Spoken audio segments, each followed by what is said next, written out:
Good morning and Assalamu alaikum girls to yet another session of A05 Signatures Expressing the Self. So today I thought instead of first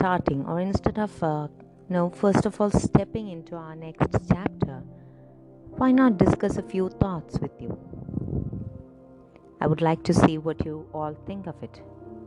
So first just go through a few pictures I'll be putting here, and then you'll have some ideas, and let's see where the pictures take us.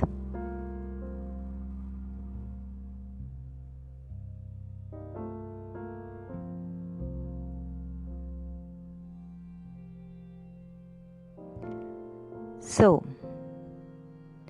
you found a picture of a girl, fairness cream. So, what did you understand by this? Yes, it implies our country's, passion or a desire for fairness, or the concept of fair being beautiful. This is exactly what I'd like to point out today. So it is something that is very inborn or something very innate in our Indian culture or our Indian system. It's really very amazing when you think of it in that sense, because India is a country where more than 90% of the people are not fair. So in a country like that, we give so much importance to being fair and being very, being fair is what is meant by being beautiful. Now, you girls reaching the a marriageable age, you all might be going through these problems in life. People saying like she's not very fair, so it might be a little difficult to find a groom for her. Oh yeah, she's fair, so she's good to go, she's okay, she'll get a groom fast. So this kind of concept and this kind of talk that we hear constantly from our elders, it has hammered in this concept that fairness is what is beautiful. And this next picture that I'll be sharing with you, it's really quite funny. It's something I found on the net, so I thought it was very really apt to show you how this concept of fairness is so much used in our entertainment industry, in our films also. So here you see goodness being portrayed as fair, while the villain, the antagonist, is very dark, black and all. So these kinds of concepts, so this is something very that is being a technique that is being used by everyone. And the most amazing thing is, in this country where, as I told you earlier, where more than 90% of the people are not fair, our Indian celebrities themselves are the greatest brand ambassadors of these fairness creams. They endorse these fairness creams so much. So recently there was an issue from the government, or then a problem where the government took a stand, and now they have banned using the name fair in the fairness products. So instead they'll be saying something like, I think, glow and beauty or something like that. Anyway, this kind of concept is so very relevant now, right? So breaking this chain came a movement, or it's a campaign. Dark is beautiful. Have you seen this logo somewhere? Dark is beautiful. It was actually a campaign that was started in 2009. Yes, very shocking. More than 10 years back, 2009, by a community or by a group of women called the Women of Worth in India. Many leading actors, many leading celebrities, many people are a brand ambassador of it. They campaign for this concept of dark is beautiful, and how this concept of fairness being beautiful should be removed from the Indian consciousness. dark is beautiful, this concept, it not only it protects everyone against all kinds of colorisms. All skin colors are beautiful. This is the concept that they are putting forward. And the one of the earlier, or what can we say, the pioneers of this dark is beautiful campaign, or the brand ambassador at the beginning stage, was Nandita Das, a popular actress and producer, director. She's a very popular lady, and a woman who stands for her worth, a very strong, passionate woman. You've always found her to be a very unique in her own ways, right, Nandita Das? So she was the earlier first, I don't know who's the brand ambassador now, but she was the earlier pioneers or the brand ambassador then. Stay unfair, stay beautiful, that was the logo they had at the beginning. Stay beautiful was more publicized. So it gave an opportunity, or it spoke on behalf of all the girls out there who wanted to feel beautiful. It told us that your inner beauty is what is important. It's not just being fair, it's not your outer color that determines your inner beauty. So this was something that became very rational, that became very accepted everywhere, this kind of concept where the outer skin matches. So this is not something that is very limited to, when we think of people, we always try to criticize others. Now this pic shows you what I'm trying to say next. Have you ever thought of how you become people, we all become very conscious of selecting the right emoji, selecting the right color tone, right color, skin tone. We always make careful to use the correct skin tone. So that is, we are very particular, this skin tone, this coloring, this kind of concept, so imbibed into our system. Actually this fairness or something is something very to be out frank, to speak out very frankly, it's basically racist. It is what racism is. This is what is the cause of racism, this concept of differentiating one from the other based on color or whatever it be. Color is just one aspect. So just I would like to speak of color here, so that is why I've chosen that. So people always speak of color and all. So actually racism is something, the whites are always considered superior. They are the good people in a racist section right? When there is racism anywhere, they'll be on the upper hand, right? So that is what is seen here. So today's class, I like to start with this thought, or this concept of what I'd like to say about what is racism and what you have to look up to.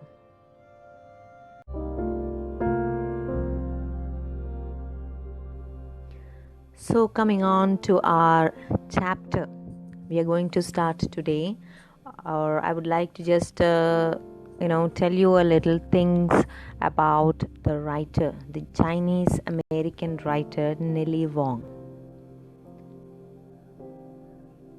and the poem that we have to study, or the poem that is prescribed for us when I was growing up, is one of her very popular poems. So in this session, I won't be taking the poem, but I'll be giving you an intro about the writer and some of her major contributions.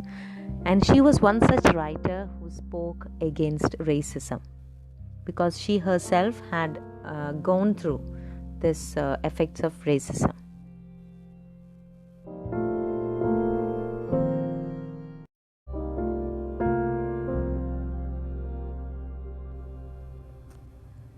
So Nellie Wong, a lovely name, right? Nellie Wong. So when you Google up Nellie Wong, you find such very beautiful pictures and all, a very smiling, very happy individual, very a lovely personality. Anyway, she was born in 1934 in Oakland, California, America. She was the descendant of Chinese immigrants. That is, her parents were actually Chinese, and they came from China and they settled in the United States. At the beginning, we find, when you go through Nellie Wong's biography, her parents had actually owned a grocery store, and she lived a very happy and a very comfortable life. She went to the Auckland High School. She went to college there. So it was all very well and okay then. And she was a very young girl during the time of World War II. Now, World War II, what do you know about World War II? World War II was perhaps one of the most devastating wars that took place, right? Of the two world wars. Now, the World War II that happened mainly between America and Japan, and also Germany was there on one side. So America and England, they had joined forces and they were against the enemies. The enemies were Japanese and the Germans, right? It was the time of the German Holocaust and all. Japanese also were targeted because they had actually interceded on behalf of Germany against America, because they saw this as an opportunity, because what America was doing was they wanted to be the world power. So actually they had interfered between the trade, the trade policies between Japan and China. So in this conflict, when Japan found that that America was interfering between Japan and China, they wanted to get rid of America once and for all. So that was the time when the Japanese they bombed Pearl Harbor in America. There's also a popular movie based on that. Pearl Harbor, I think, is the name of the movie also. It's a romance movie. Anyway, it was based on that. So the Pearl Harbor bombing, certified that Japan was their enemy. That is when the Hiroshima Nagasaki bombing and all took place. It was after that. So Japan had actually bombed America's Pearl Harbor first. Pearl Harbor was a place where there was this great big military setup for America. So when the Japanese bombed Pearl Harbor, they destroyed lots of military equipments and all. So America got really angry. So that is when America came with their counterback, and they used the atom bomb on Hiroshima and Nagasaki, and with also the killing of Hitler, World War II came to an end. But one other thing that happened there was, America is a country where there are lots of immigrants. People from other countries come and settle there for a livelihood, right? So there were many Japanese people, there were many Chinese, there were many from India. So lots of people were there. So during World War II, what happened was, Japan was the enemy there, right? So inside America, when there were Japanese people living amongst them, though they were considered as spies, they were looked upon with hatred. So during World War II, what happened was that many Japanese neighbors and all of Nellie Wong's neighbors were Japanese. So they were all taken away to the internment camps. They were taken away to relocation camps or internment camps, it's called, like a concentration camp with low health facilities, and low, everything was at a minimum. Okay, so they were contained, or they were put in this internment camps and all during the time of war, so that they would not know what was happening around them, and it would keep them under the American military eye, so they could really look at them whether they were spying on the American government and all. So this kind of concept was going on, and many of her neighbors were taken away during World War II. To the internment camp. So this greatly affected Nellie Wong as an American, right? Because she thought it was really unfair, because these people were normal Japanese people living in America. They had nothing to do with the war. So why were they taken to these internment camps? Only because of their descent, only because of their ancestry, only because they were Japanese, right? So it was after this problem during World War II, she dedicated herself to causes of the Asian immigrants. Later, at a very maybe I think it was around her 30s, when she was around 30 years old, she started studying creative writing, and it was then that she started writing poetry also. It was around the year 1970s. She studied creative writing in the San Francisco State University. She had many friends there who were all very, active feminists. So these feminist friends, they had actually, helped her in her writing career. There's a small anecdote in her biography that she says that when she was studying in this San Francisco University, she had written many. She was studying creative writing, so as a part of that, she would write poems, of course. So when she wrote a poem, and one of her male teachers, he found it very aggressive, very strong. So he said, it's not worth it, throw it away in the waste bin, it's not a good poem and all. So she became very angry, and her feminist friends, they said, because he said that you don't have to do that, you can keep all your poetry and you can publish all your poetry. And that was the inspiration, or that was the encouragement that she received from her friends. So in her biography, she states that her friends in the university were actually who encouraged her to write poetry. After passing out from the university, and after being an established writer, and she started having her own she published her own poems. She became a very active feminist, and she also stood for many social causes. She is also the co-founder of a writers collective, a group. The name of the group is Unbound Feet. It was a group that supported writers from these kinds of Asian immigrants, Chinese American, Japanese American, these kind of mixed ethnicities.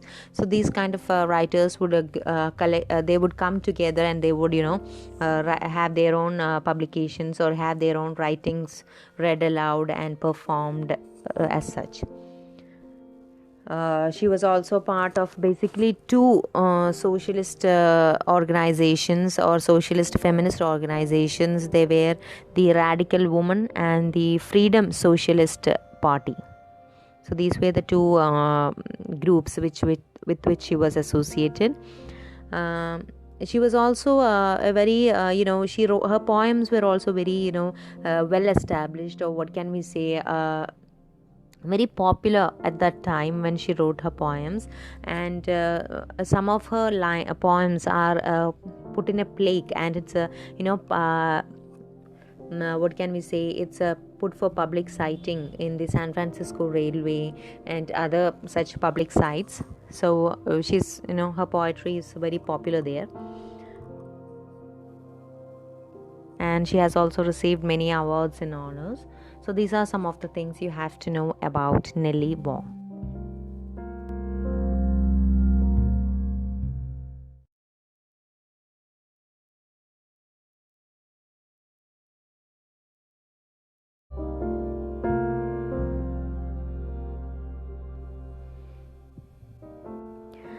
Okay, so Nellie Wong is a very an amazing writer. Her concept and her